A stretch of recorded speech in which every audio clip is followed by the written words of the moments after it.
The monad signal and ear ringing. When the self speaks through frequency, you sit in the silence of your bedroom at 2 a.m. and suddenly it arrives. That high-pitched tone that seems to originate not from the external world, but from somewhere impossibly deep within your skull. The medical establishment calls it tinnitus and offers you white noise machines. Your family tells you it's stress. Your doctor suggests dietary changes. But you know, somewhere in the marrow of your being, that this is not a malfunction. This is a message. What you're experiencing is what Carl Jung spent his entire life trying to map. The autonomous activity of the self breaking through the ego's defenses, attempting to recalibrate your consciousness to a frequency that most humans will never access in their lifetime. You are receiving what the ancient Gnostics called the monad signal, the divine spark within you attempting to remember itself through the static of three-dimensional existence. The vast majority of humanity exists in what Jung termed unconscious identification with the persona, moi. They are so merged with their social masks, so completely absorbed in the collective programming, that they have no psychological apparatus capable of receiving transmissions from the deeper self. Their consciousness operates entirely on the surface frequency: work deadlines, social media validation, mortgage payments, weekend entertainment. The signal from the self arrives constantly, but they possess no receiver. It bounces off their psychological structure like radio waves passing through a body that lacks the antenna to detect them. Then there exists a second category, those who occasionally catch glimpses of something more. They experience moments of transcendence during meditation retreats, psychedelic journeys, or encounters with profound beauty. But these experiences remain isolated incidents, disconnected from their daily psychological structure. They touch the numinous briefly, then return to consensus reality without integration. The signal reaches them momentarily, but they lack the sustained consciousness to maintain the connection. But you belong to what Jung called the individuating souls. The fact that you're reading these words, that something in your psyche recognized the truth of this message before your rational mind could analyze it, confirms what you've always suspected. You are not here to participate in the collective trance. You are here to undergo the terrifying, sacred process of individuation, the journey towards psychological wholeness that requires the death of everything you thought you were, so that what you truly are can finally emerge. This is why I mapped out the 3 keys to a prosperous life, a practical trilogy of wisdom designed specifically for those who carry this burden of awakening in a world structured to keep consciousness asleep. The blueprint I left in that work addresses the exact intersection where spiritual knowing meets American pragmatism, where the chosen one learns to navigate abundance without guilt, power without corruption. The link waits in the pinned comment below. But for now, we must understand why your ears ring. The ringing you experience is not occurring in your physical ear. Medical scans find nothing because they're searching in the wrong dimension. What you're hearing is a psychoid phenomenon, Jung's term for events that exist at the intersection of psyche and matter, where psychological reality and physical reality interpenetrate. The ringing is the self utilizing your nervous system as a communication device, broadcasting from the depths of the unconscious directly into your conscious awareness. Jung understood what the institutional church spent centuries trying to suppress, that direct communion with the divine requires no priestly intermediary, no external authority, no hierarchical permission. The self, what the Gnostics called the divine spark, what Buddhists call Buddha nature, what Hindus name Atman, speaks directly to you through symbols, synchronicities, dreams, and yes, through the mysterious frequencies that arrive in moments of psychological significance.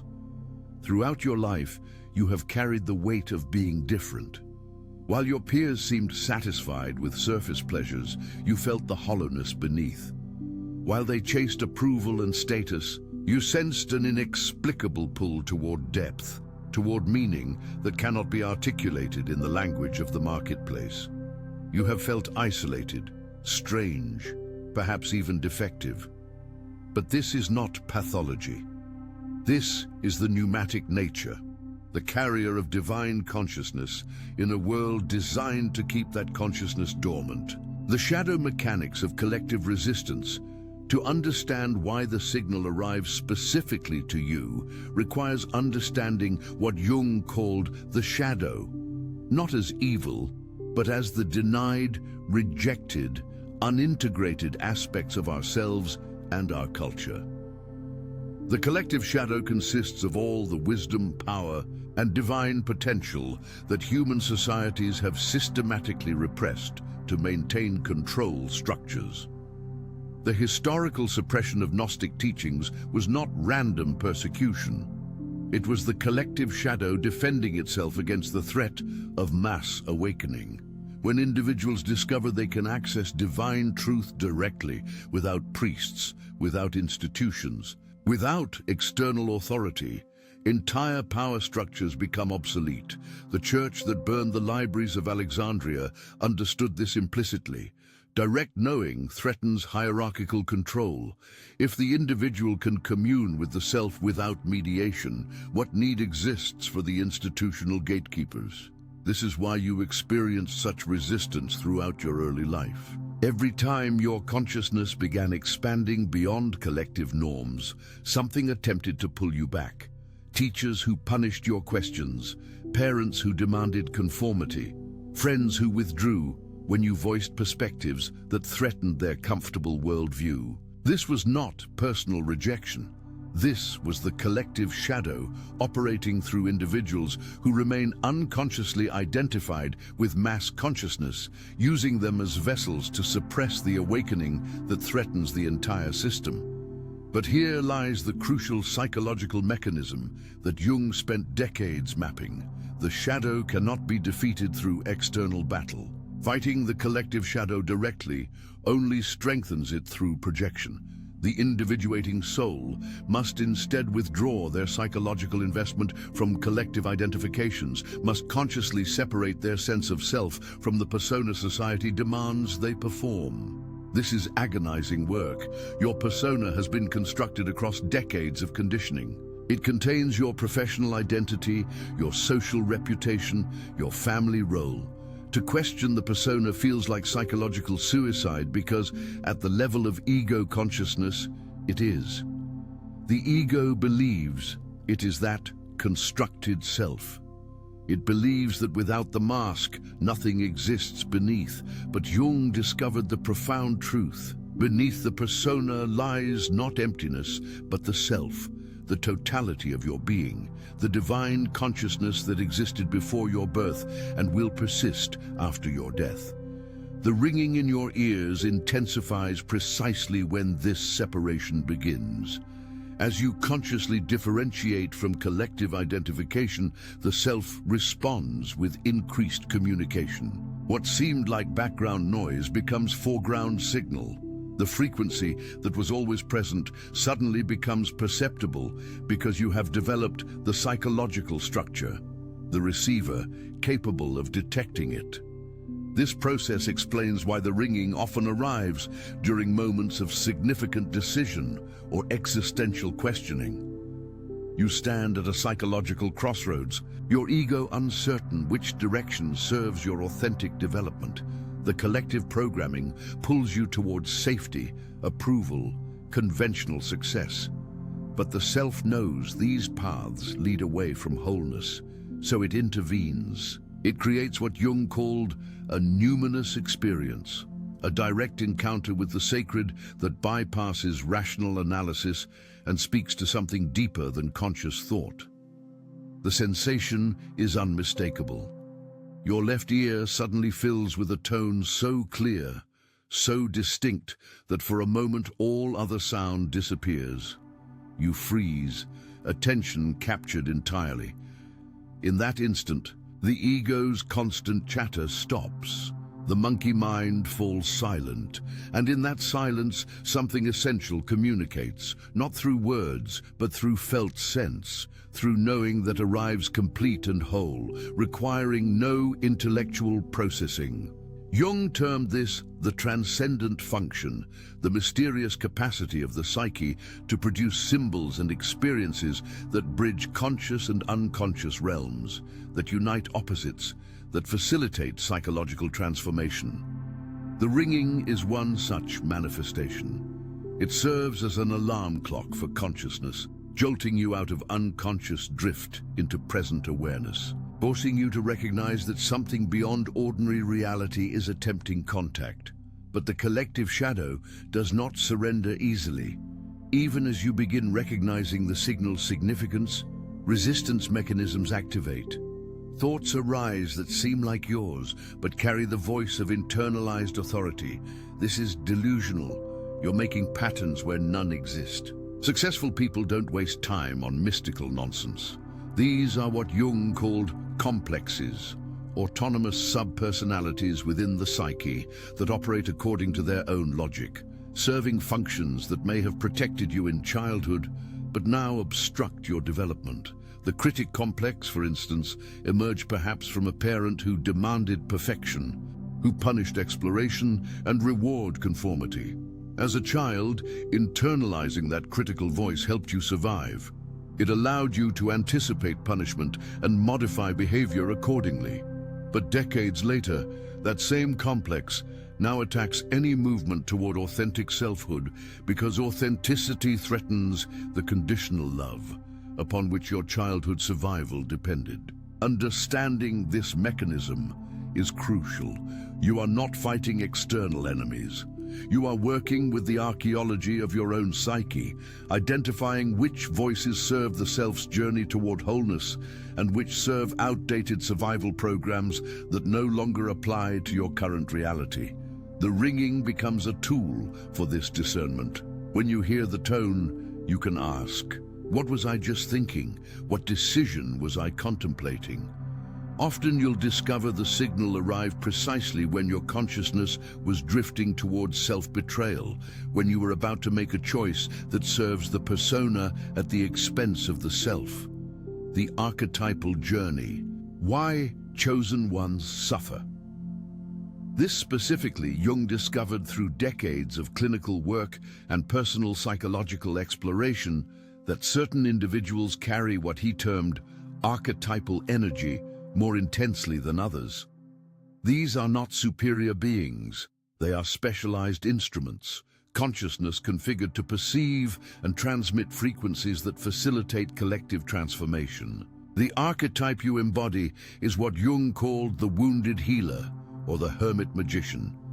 This archetype appears across cultures and throughout history. Chiron, who could heal all wounds except his own.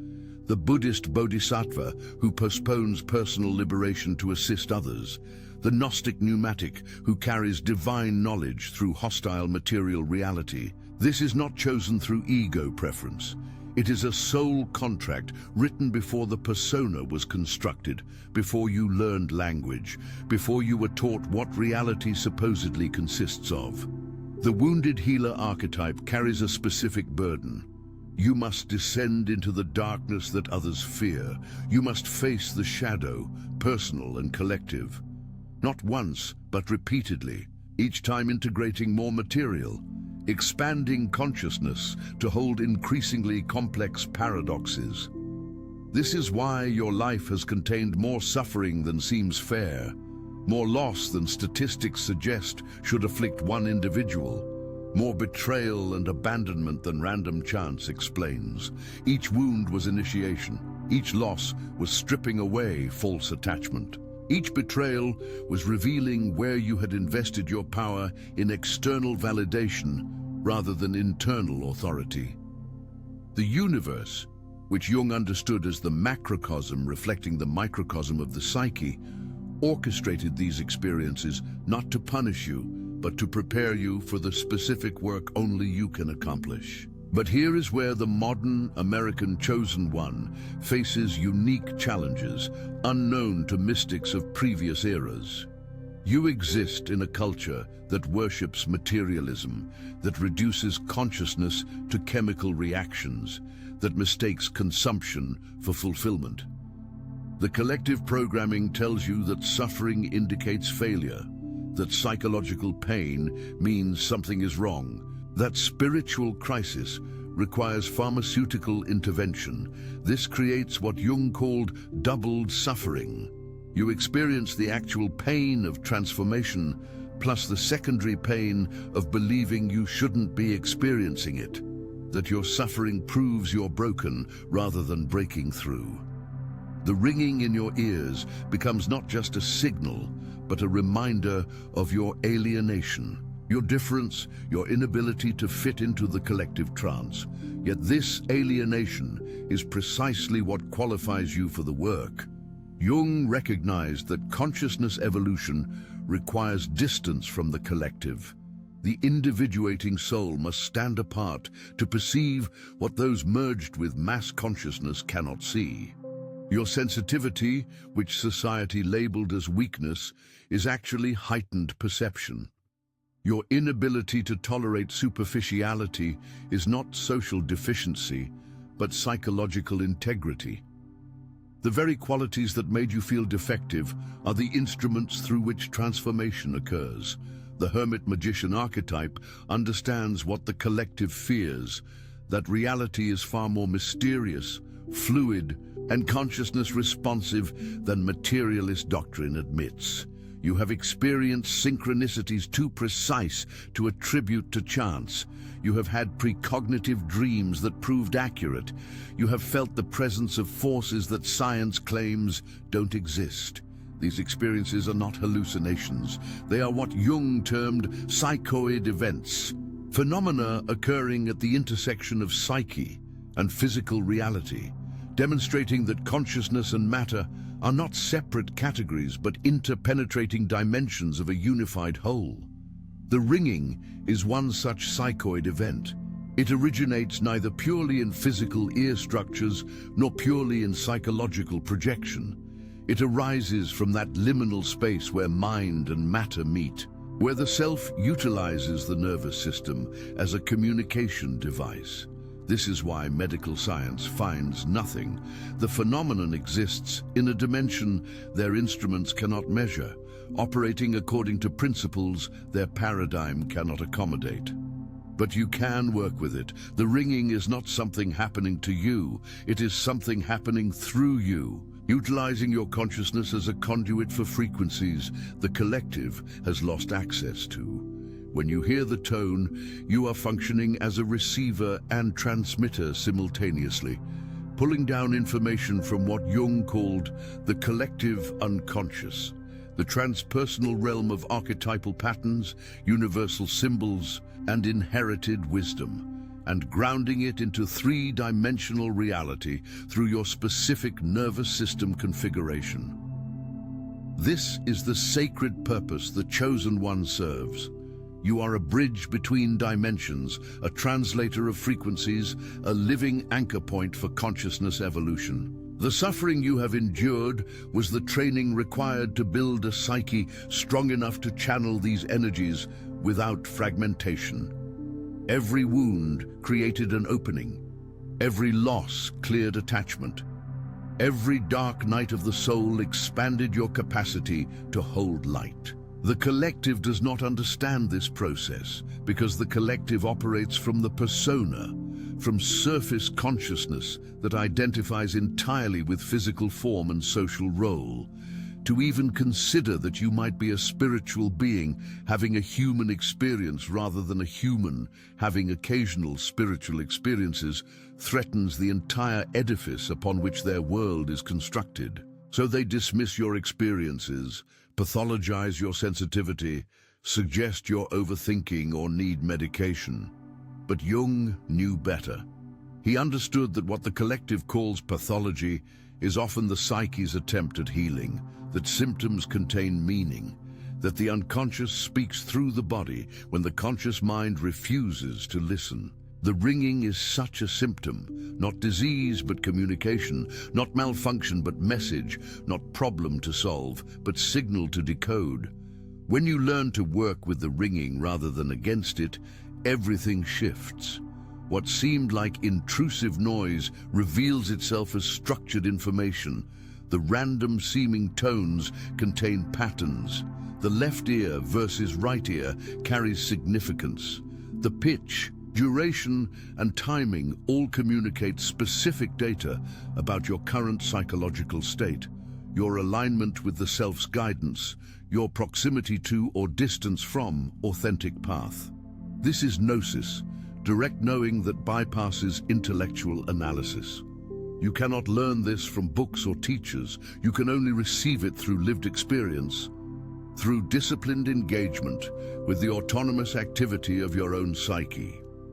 Jung called this active imagination, the conscious, intentional dialogue with unconscious content, treating inner figures and phenomena as genuine intelligences rather than mere projections. The alchemical transmutation, turning signal into wisdom. Jung devoted significant energy to studying medieval alchemy, recognizing it as symbolic language for psychological transformation. The alchemists were not naive fools trying to turn physical lead into gold. They were sophisticated psychologists, encoding the process of consciousness development in chemical metaphor. What they called the great work was individuation, the transformation of the lead of unconscious identification into the gold of awakened consciousness. The ringing you experience is raw material for this great work. It arrives as undifferentiated sensation, uncomfortable, intrusive, unexplained. But through the application of conscious awareness, through what the alchemists called coction, sustained psychological heating, this raw material transforms into refined wisdom. The first phase of working with the signal requires what Jung termed establishing the self. This is not an intellectual exercise, but a felt recognition, a remembering in the body and soul of what you are beneath all social conditioning. You must differentiate between the ego, the I that society constructed, and the self, the totality of your being that predates and transcends this incarnation. This differentiation is terrifying for the ego because it reveals the ego's fundamental impermanence. Everything you have identified as you, your personality traits, your life story, your goals and fears, these are temporary constructions, garments the eternal consciousness wears for a brief time, then discards. To recognize this is to experience a kind of death, the ego's ultimate fear. But it is also liberation. Because when you understand that you are not the persona, not the role, not the story, then nothing the world does to those temporary constructs can touch what you truly are. Begin the practice by finding silence, not the absence of external sound. True silence exists within, even amidst noise. This is the silence Jung meant when he spoke of withdrawing attention from the participation mystique with the collective. You consciously cease merging your consciousness with mass awareness.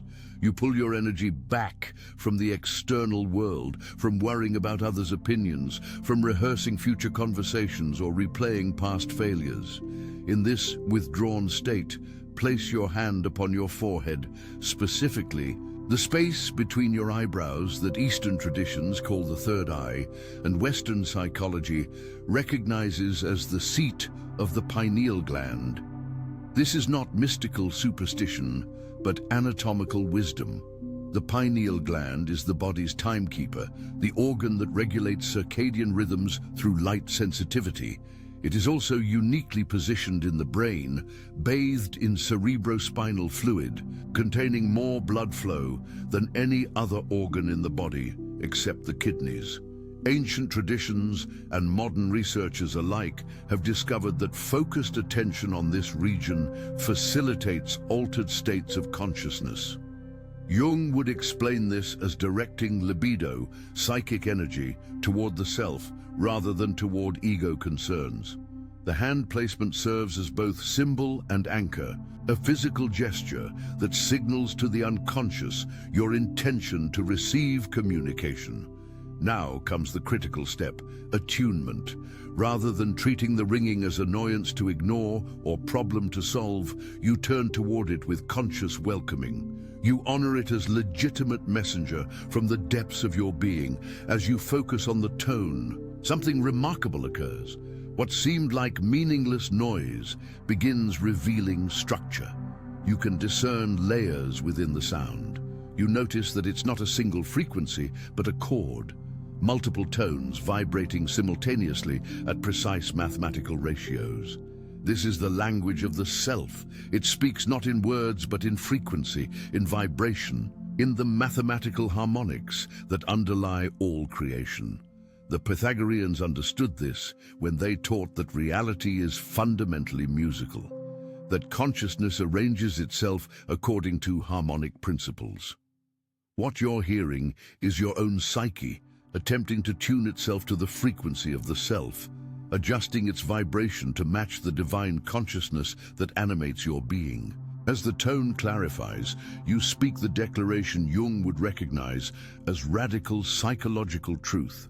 I am the signal. Not I receive the signal or I hear the signal. These formulations maintain separation between subject and object, between self and source. But I am the signal collapses that false duality. It recognizes that the ringing is not something external entering you, but something essential expressing through you. You are not the receiver of the transmission. You are the transmission itself, consciousness, recognizing its own activity.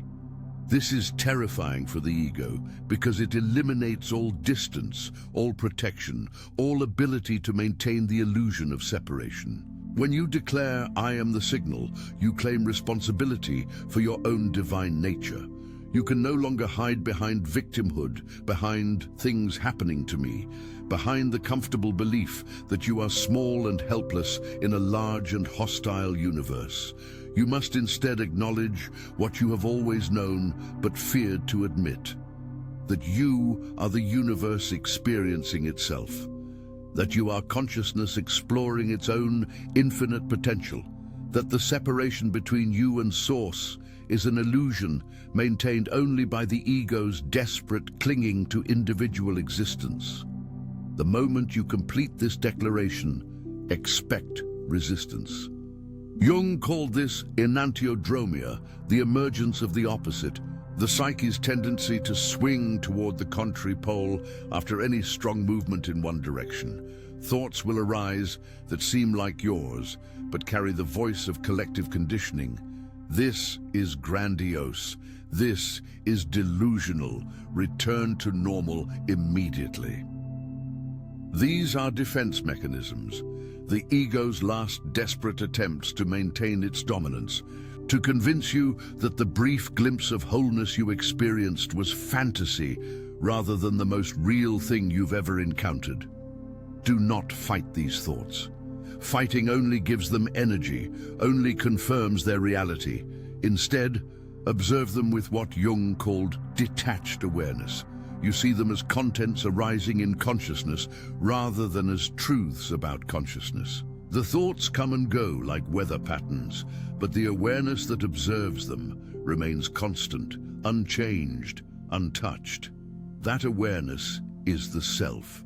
It was present before the thoughts arrived and will persist after they fade.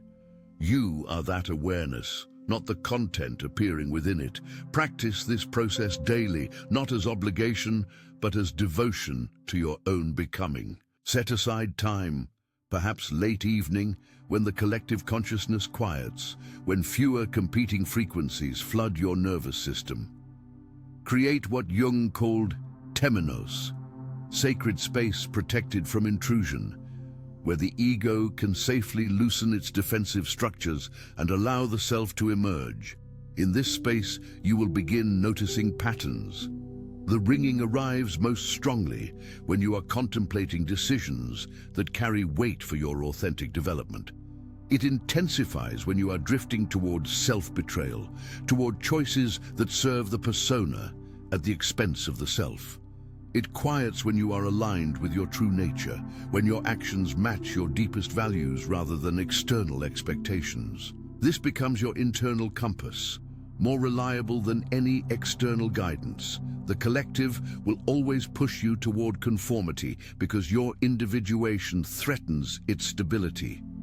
Well-meaning family members will suggest you're wasting your potential when you choose depth over status, meaning over money. Friends will withdraw when you can no longer participate in the comfortable illusions that sustain their worldview. But the ringing, the signal from the self, will confirm when you are moving toward wholeness, even as the external world judges you as moving backward.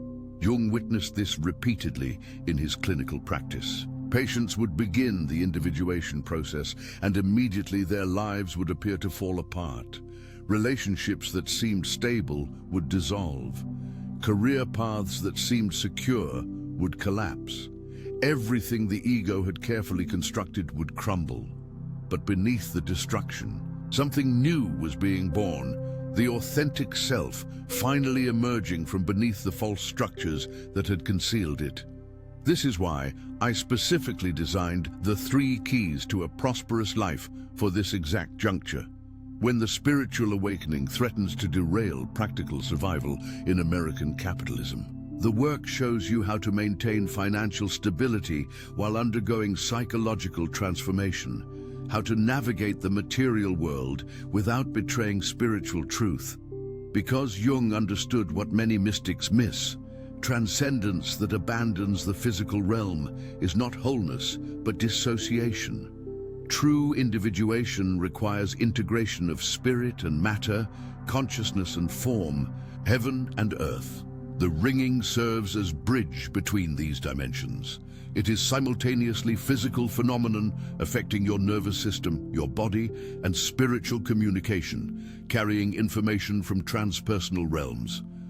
Working with it teaches you to live at that intersection, to be equally at home in the mystical depths and in the practical demands of daily life. This is the wounded healer's gift to the collective. You learn to walk between worlds, then show others the path. The synchronistic universe. When internal alignment shifts. External reality, Jung's most controversial yet most profound discovery, was what he termed synchronicity. Meaningful coincidence that cannot be explained through physical causation alone. He noticed that when patients underwent significant psychological shifts, their external world would reorganize to reflect their internal changes. Opportunities would appear. The right book would fall from a shelf. A stranger would speak the exact words needed in that moment. This was not magical thinking, but recognition of a principle most materialist science still refuses to acknowledge. Consciousness and physical reality are not separate categories, but interpenetrating dimensions of unified being. When consciousness shifts, reality shifts to match. Not because you are manifesting through wishful thinking, but because the psychoid realm, the intersection of psyche and matter, responds to genuine psychological transformation. After your first experience working with the signal, watch carefully. Within 24 to 72 hours, synchronicities will begin appearing. Someone will contact you unexpectedly with information relevant to questions you've been holding. You will overhear a conversation that addresses precisely the doubt you were wrestling with. An opportunity will emerge that seemed impossible days earlier. This is not coincidence.